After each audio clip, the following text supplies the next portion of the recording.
সুনামগঞ্জের দিরাইয়ে প্রাথমিক বিদ্যালয় পরিদর্শন করেন প্রাথমিক ও গণশিক্ষা উপদেষ্টা অধ্যাপক ডক্টর বিধান রঞ্জন রায় পোদ্দার।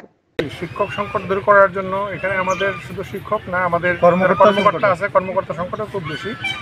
এই বিষয়গুলো দূর করার চেষ্টা করি না, সেই বিষয়টা আমি জানি, সেই জন্যই আমি আসছি এই অঞ্চলে প্রথমে দেখার জন্য যে সমস্যাগুলো প্র্যাকটিক্যালি কী, এবং সেই জন্যই আমি এখন স্কুলে যেতে যাচ্ছি।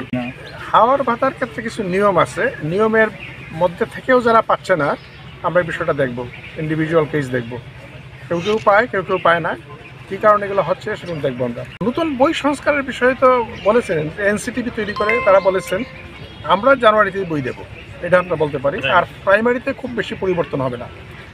আজ সোমবার দুপুরে সুনামগঞ্জের দিরাই উপজেলার প্রাথমিক বিদ্যালয়গুলো পরিদর্শন শেষে সাংবাদিকদের প্রশ্নের জবাবে প্রাথমিক ও গণশিক্ষা উপদেষ্টা বলেন, হাওড়াঞ্চলের মানুষ শিক্ষার দিক দিয়ে অনেকটা পিছিয়ে আছে, সে বিষয়টা আমি জানি। এখানে কি কি সমস্যা আছে সেগুলো দেখার জন্যই আমি সুনামগঞ্জে এসেছি।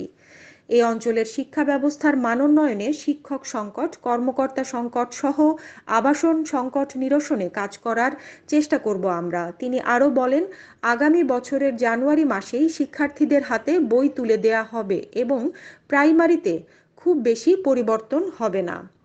বিদ্যালয় পরিদর্শন শেষে বাংলাদেশ ফিমেইল একাডেমি মিলনায়তনে শিক্ষা উন্নয়ন শীর্ষক এক আলোচনা সভায় যোগদান করেন তিনি।